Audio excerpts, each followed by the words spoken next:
안녕하세요 여러분, Margot입니다. Hi everyone, it's Margot. Bonjour tout le monde, c'est Margot. J'espère que vous allez bien. Perso, moi ça va. Du coup, aujourd'hui, on se retrouve pour un nouvel épisode. Et aujourd'hui, je suis de retour pour vous parler de la saison 2 de Taxi Driver, comme promis. Alors, si jamais pour ceux que ça intéresse, cet épisode ne sera principalement un épisode avec spoilers. Juste pendant les 5 premières minutes de l'épisode, là, je vais vous donner mon avis sans spoilers rapidement. Je vais vous donner ma note et je vais vous dire si je recommande ou pas cette saison 2. Et ensuite, je vais directement enchaîner avec les spoilers. Alors rapidement, Taxi Driver, si jamais du coup a déjà une saison 1 qui est sortie en 2021, si je ne dis pas de bêtises, c'est un drama coréen de 16 épisodes spécial SBS et qui date de 2023 pour cette saison 2. D'ailleurs, je vous le dis en avance, une saison 3 a déjà été programmée, visiblement c'est bon, ils repartent pour une saison 3, donc voilà, pour ceux que ça intéresse. Si jamais aussi, hier, j'ai déjà fait un épisode sur la saison 1, au cas où.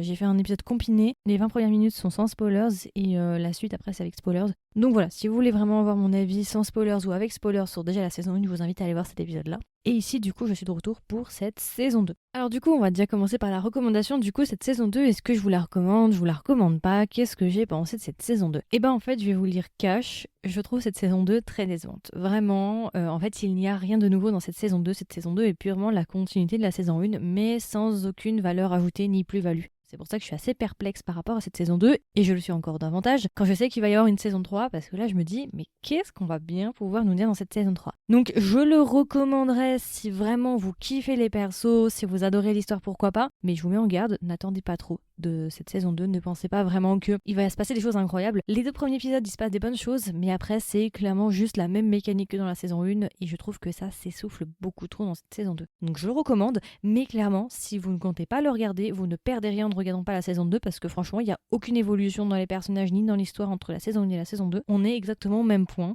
On a fait un peu genre un surplace en fait, donc vous pouvez très bien avoir vu la saison 1 et vous arrêter là. Il n'y a pas de souci. C'est pas à dire genre vraiment comme au contraire, si par exemple vous avez vu, je sais pas, Docteur Romantique, c'est vrai que c'est bien de voir la suite parce que c'est vraiment des choses très très différentes d'une saison à l'autre. Ici, pas obligatoire. Donc voilà, et si je devais donner une note sur 20 au drama avant que je commence ma partie avec spoilers, je dirais 15 sur 20, mais c'est un 15 généreux. C'est un 15 pour Kim Do-gi.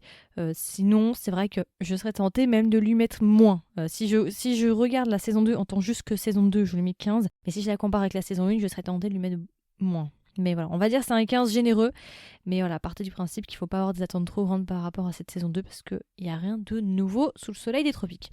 Voilà, c'est à peu près tout pour ma partie sans spoilers parce qu'en soi c'est la suite, donc je pense que les gens qui m'écoutent actuellement ont surtout vu le drama et veulent connaître un petit peu mon avis sur cette saison 2. Donc on va directement commencer par les personnages. Alors du coup, qu'est-ce que j'ai pensé des personnages? Bah écoutez, les personnages n'ont pas changé, on va être honnête. Zéro évolution dans les personnages, c'est toujours les mêmes, personne n'est mort, tout le monde est vivant. J'avais fait un reproche à Ijeon dans la saison 1, je sais pas si vous vous souvenez, je lui avais dit qu'il y avait des moments où son jeu me dérangeait un petit peu, il avait des petits trucs où il était trop aware, il était trop au courant, enfin il était trop conscient de son jeu, c'est-à-dire que je dois être Kim Do-gi et pas je suis Kim Do-gi. Il y avait une grosse différence dedans et il y avait des moments où son jeu c'était un peu trop. Dans cette saison 2, il l'a corrigé quand même. Je l'ai vu sur 16 épisodes, je l'ai aperçu une fois, son petit problème là. Il a commencé à le corriger, je vois qu'il le corrige doucement. Et sinon, voilà, j'ai pas grand chose à dire. Le couple, bien évidemment inexistant, il n'a pas du tout évolué d'une saison à l'autre. D'ailleurs, je me demande à quoi ça a servi du coup, parce que déjà que dans la saison 1, j'avais parlé que Essom, le rôle d'Essom qui jouait la procureure, j'étais mitigée et que je voulais justement ne plus l'avoir dans la saison 2. D'ailleurs, j'avais très bien prédit le truc et que je voulais que le couple se rapproche avec la petite aqueuse. Alors, mon vœu était exaucé. Le personnage d'Essom n'était pas dans cette saison 2, mais par contre, il y avait zéro évolution dans le couple, on en est toujours au même endroit. Mis à part des petites phrases à droite à gauche, il y a un épisode où ils vont faire semblant qu'ils sont un couple, mais c'est pas satisfaisant pour moi en fait. Et je sais pas. Je trouve que vraiment, c'est pas pris au sérieux. Le potentiel romance qu'il y a dedans n'est pas du tout pris au sérieux. Je trouve ça un peu dommage. Donc, couple stagnant. Je sais pas du tout s'il va continuer à stagner ou pas dans cette saison 3, mais je me fais plus trop d'espoir. Et les autres personnages n'ont pas bougé, ce sont les mêmes. Le méchant, parce qu'il y a plusieurs méchants. Le méchant, le petit jeune, c'est vrai que c'était un peu prévisible. Je l'ai vu, je crois que c'est fin épisode 1, début épisode 2 ou l'épisode 2, épisode 3. Il a fait une apparition. Vraiment, première seconde où je l'ai vu, je me suis dit, toi, c'est le méchant. Vraiment, j'ai tout de suite cramé. Enfin, le problème, c'est que c'était tellement prévisible la manière dont ça a été amené. Et ce que je trouve dommage, c'est qu'au niveau du personnage du méchant, premièrement, on n'a pas vraiment eu beaucoup d'importance du méchant. C'est-à-dire qu'il était quand même rarement là, il mettait rarement des bâtons dans les roues. C'était pas un vrai méchant, c'était juste un méchant de décoration. Et deuxième chose aussi, je trouve que le mystère, en fait, a été levé très facilement. Ça aurait été plus sympa de jouer avec nous et de nous dire, est-ce qu'il est méchant, est-ce qu'il est pas méchant, et que vraiment, à la fin, ou beaucoup plus tard, on ait justement la réponse. Là, je trouve que la réponse a été donnée trop tôt. J'aurais préféré au contraire que genre on joue un petit peu sur l'ambiguïté et qu'on sache pas vraiment s'il est méchant ou pas, et qu'on sur le côté un peu vicieux quoi, vraiment de torturer un peu les téléspectateurs, de dire putain il est méchant, il est pas méchant, c'est la question. Le prêtre, l'acteur, je l'aime beaucoup. Park Seo-ham, je crois que c'est ça, non? Mais le problème, c'est que son personnage, pareil, il arrive à la fin, pas grande importance, pareil. Les méchants, malheureusement, ont vraiment été mis au second plan, quoi. Les méchants sont juste des décors. Et ça, c'est dommage. C'est pas des vrais méchants, en fait. Je pense qu'ils se sont dit, il nous faut quand même un méchant dans cette saison 2, mais en fait, il y avait cette saison 2, quand ils l'ont écrit, ce qu'ils voulaient aussi, c'est surtout et principalement mettre en valeur les personnages principaux et mettre en valeur les cas. Et finalement, en fait, les méchants, ils les ont sans doute rajoutés à la fin, peut-être, pour dire, ok, il faut qu'il y ait un fil conducteur, il faut que telle ou telle scène soit expliquée, mais en fait, les méchants sont plus des outils que réellement l'histoire en soi. Donc ça, je trouve ça un petit peu dommage. Parce qu'autant dans la saison 1, vous voyez, la méchante, elle était là, elle avait quand même une raison d'être et elle était assez intéressante. La saison 2, qu'il soit là ou pas là, franchement, ça a fait aucune différence, je vais être honnête. Personne n'est mort, les méchants sont pas spécialement hyper smart, c'est pas non plus des masterminds ni rien, donc franchement, je me demande de quel est l'intérêt d'avoir mis des méchants si c'est pour aussi mal les utiliser. Donc voilà. Il y a quand même deux choses que j'ai beaucoup appréciées, c'est les caméos. Premier caméo de Nam Kong-min de $1 Lawyer. Alors c'est vrai que j'avais oublié parce que j'avais vu passer effectivement des posts, mais j'avais complètement oublié. Et je vous dis, quand il est dans la salle à café et j'entends la musique de $1 Lawyer, j'ai hurlé, je me suis dit mais non. Ça m'a fait trop plaisir de revoir le personnage parce que si vous savez ce qui s'est passé avec le drama, ça a été écourté et tout pour des litiges. Et ça m'a fait grave drôle de les voir ensemble et franchement j'aimerais trop un crossover entre les deux. Genre vraiment faire un drama avec les deux. Vraiment les deux personnages, Kim Do-gi, fit $1 Lawyer, ce serait incroyable. Franchement, j'ai trop aimé. Nam Kong-min, ça m'a fait trop rire. En fait, j'avais l'impression d'être dans le multiverse. Je me suis dit, c'est donc ça, le multiverse. Et après, il y avait l'actrice qui avait joué dans Penthouse. Alors moi, c'est vrai que je ne retiens jamais son vrai nom. Je retiens que son nom dans Penthouse, donc Chon So-jin. Kim So-yeon, qui arrive épisode 16 et qui nous dévoile en fait qu'elle était une des premières conductrices du Mobile Taxi. Pareil, c'est agréable de la voir, c'est vrai que ça fait très longtemps que je l'ai pas vue, moi je l'ai juste vue dans Penthouse, alors là je sais qu'elle va être dans Tale of the Night Fox le 2 et le 3, elle va interpréter les rôles qui étaient avant interprétés par Cho Bo-ah, d'après ce que j'avais compris, en tout cas elle prendra sa place. Il y a encore un autre drama je crois où elle a été castée, donc ça me fait plaisir de revoir des personnes un peu différentes, pareil pour Park Seo-han qui a eu dans le rôle du prêtre là, qui est là genre 2 minutes et basta. C'est à peu près tout pour les personnages, j'ai pas non plus grand chose à dire.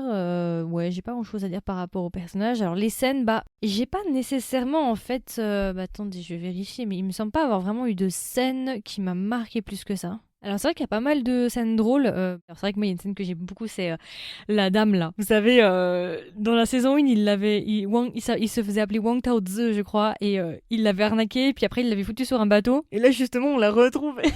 Et en fait, ce que j'ai trouvé avec cette scène, je sais pas si vous aurez la référence. En fait, dans cette scène là où il est soi-disant au Vietnam là et il la rencontre, enfin il prend des vêtements là avec ses petites lunettes et tout, et il est au loin, il la regarde en mode non, ne m'approche pas, tu me manques.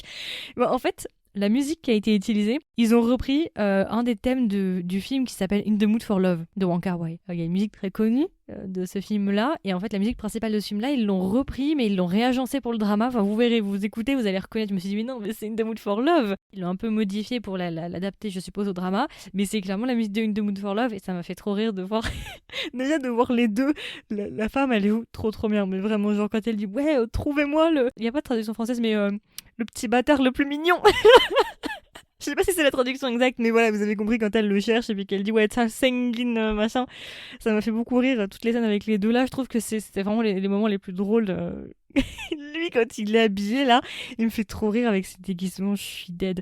Donc ça, c'est une scène que j'ai beaucoup aimée, et puis la petite référence à In the Mood for Love qui était, ma foi, très agréable. Oui, c'est vrai que l'épisode 4 était assez drôle, justement avec les arnaqueurs là, qui arnaquaient les personnes âgées, et que lui, il jouait le garagiste, et puis il avait 40 milliards de casquettes différentes, et j'ai trop aimé comme il les rendait dingues, mais vraiment, c'est vrai que c'était hilarant comme il jouait avec eux dans cet épisode 4. Ils avaient autant de stress que Chon So-jin dans Penthouse. Vraiment, c'était tellement drôle de les voir péter des câbles toutes les 2 secondes, il les rendait dingues avec le papy là, qui se déguisait en du coup en grand-père avec sa canne là, qui marchait dans la forêt. C'était un gros épisode de Dorae, ça vraiment, c'est très très drôle. Vraiment, the amount of stress, c'était énorme. Après, il y a des trucs qui m'ont un peu, épisode 7, la jeune femme là, qui a sa sœur qui est dans une secte. Au tout début, elle veut rentrer dans la secte pour récupérer sa sœur, ils appellent la police la traîne, et elle se met sous la voiture, et sous la voiture, il y avait un stickers. Alors ça, j'avoue quand même que c'était un petit peu trop pour moi. Je veux dire, à quel moment ils vont mettre des stickers sur une voiture, donc ça veut dire qu'ils auraient prédit qu'il y avait des gens qui allaient être sous la voiture, mais généralement, quand t'es sous une voiture, c'était déjà mort. Donc je me suis dit, bon là, franchement, c'était un peu abusé.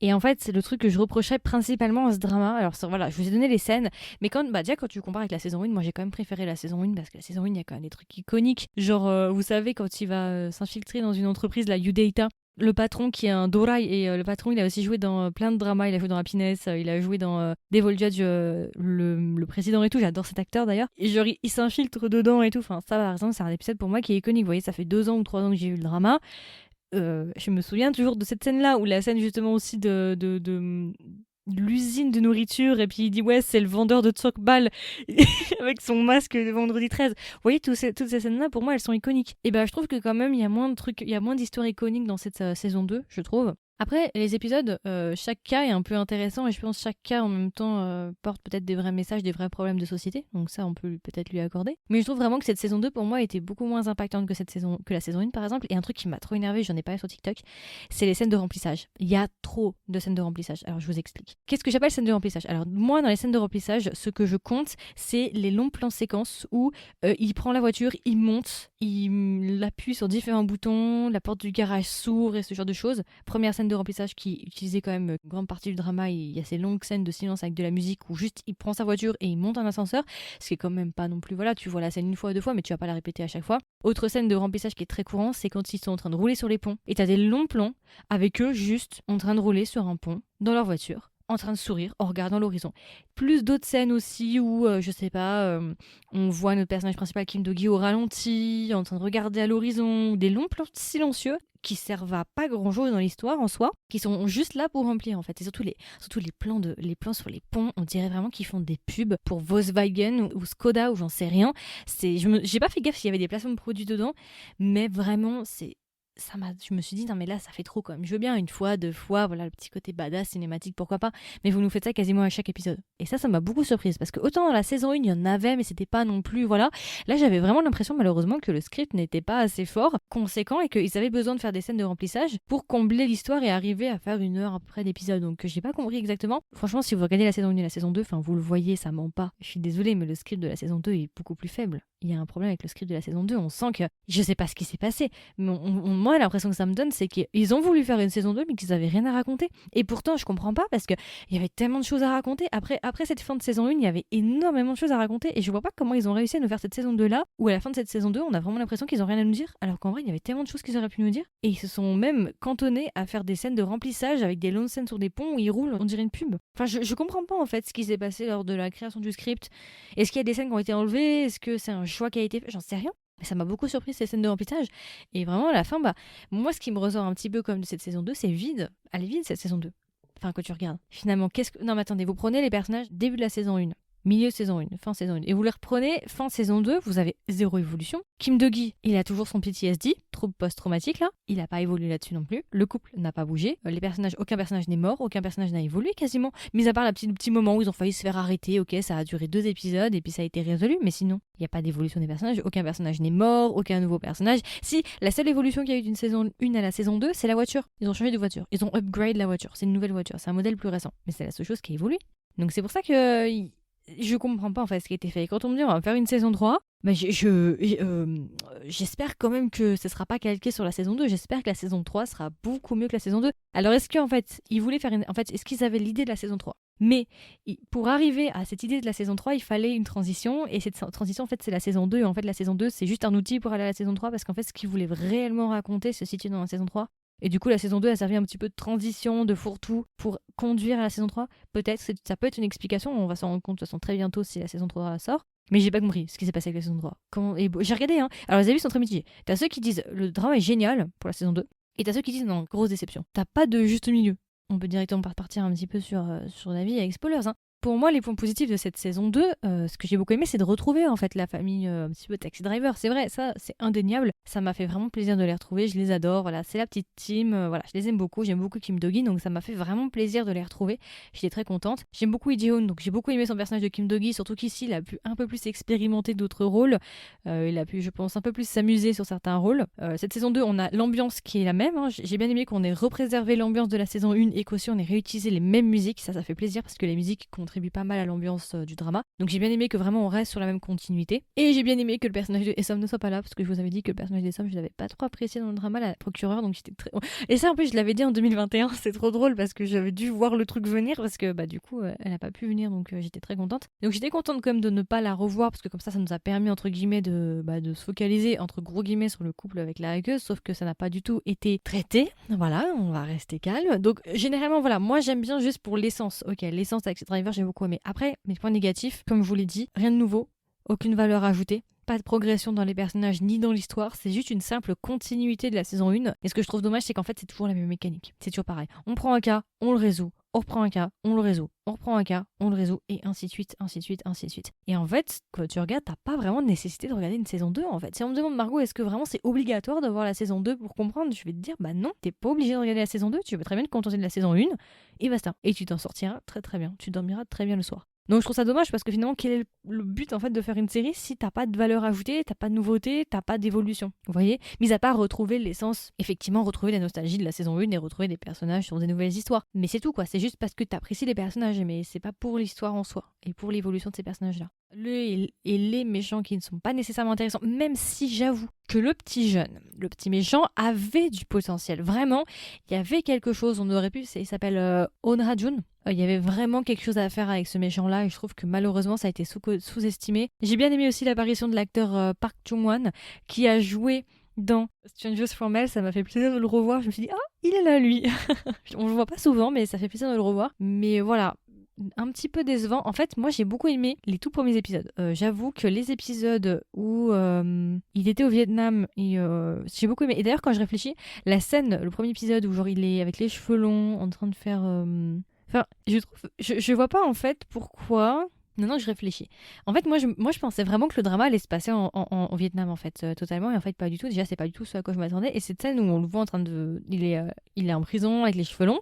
Moi, je pensais que c'est en fait qu'il était au Vietnam. Et qu'en fait, il était en prison au Vietnam et que bah, du coup, ses cheveux allaient pousser parce que justement, bah, il était resté un long moment. Mais en fait, pas du tout. Et en fait, tu te dis, mais cette temporalité-là et cette scène-là, tout ça, finalement, ça se met, mais j'ai pas compris exactement ce qu'on essaie de nous dire avec, effectivement, ce gang-là de 3 pervers, stalkers, ce que vous voulez, qui vont se faire arrêter. Après, on retourne dans le passé, ils se font arrêter, ils se font pas arrêter, ils retournent au Vietnam. Mais finalement, on revient pas tous sur ce cas, en fait. Ça va très vite sur ce cas-là, finalement. On revient pas dessus exactement, c'est juste un cas pour nous ouvrir. Je trouve ça dommage. Enfin bon, je trouve que la temporalité était pas terrible, mais ça reste quand même les 4 premiers épisodes, ça reste mes épisodes préférés. Après, je trouve ça se perd un peu. Et le cinquième, j'y étais plus trop fan. Quand ils font semblant d'être un couple, là, j'étais moins fan. En fait, l'arrivée du réel méchant, même si je me doutais bien de qui c'était le méchant, hein, on va pas se mentir. Et après, j'ai juste aimé aussi l'apparition de Nam Kong Min, ça fait plaisir. Mais voilà, très dubitatif par rapport à cette saison 2, je sais pas vraiment pourquoi, qu'est-ce qu'ils ont voulu faire, j'en sais rien. Je trouve en plus que ça fait quand même plus de 2 ans que le drama est passé. Enfin, on pouvait s'attendre à mieux, je suis désolée.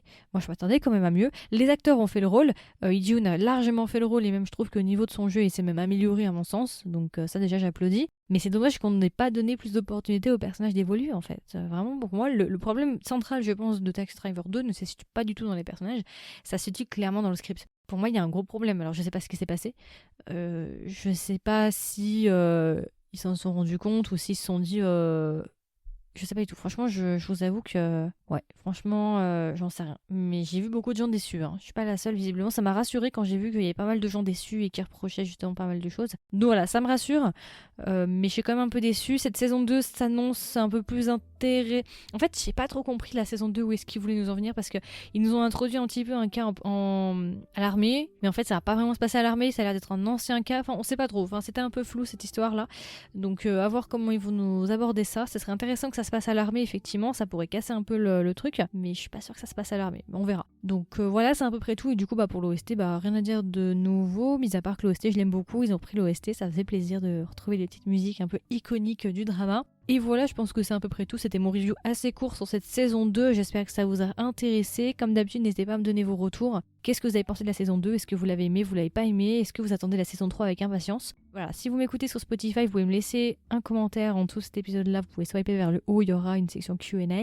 Et puis si jamais aussi vous avez un petit peu de temps à m'accorder, je le fais pas souvent, mais voilà. Si vous écoutez le podcast sur Apple Podcast ou Spotify, vous pouvez laisser une note. N'hésitez pas si vous avez 2 secondes à m'accorder, vraiment ça m'aide beaucoup. Et aussi si vous êtes intéressé par le podcast et que vous voulez en savoir plus, n'hésitez pas à vous abonner au podcast. Oui, alors c'est possible, si vous êtes sur Spotify, vous avez une petite section juste en dessous de mon icône qui s'appelle abonner. abonner, s'abonner, et vous avez une cloche. Et si jamais vous voulez vraiment être au courant à chaque fois que sort un épisode et avoir la notification, je vous invite à activer la cloche. Et puis voilà, écoutez, je vous souhaite une agréable journée ou une agréable soirée, et je vous dis à la prochaine pour un nouvel épisode.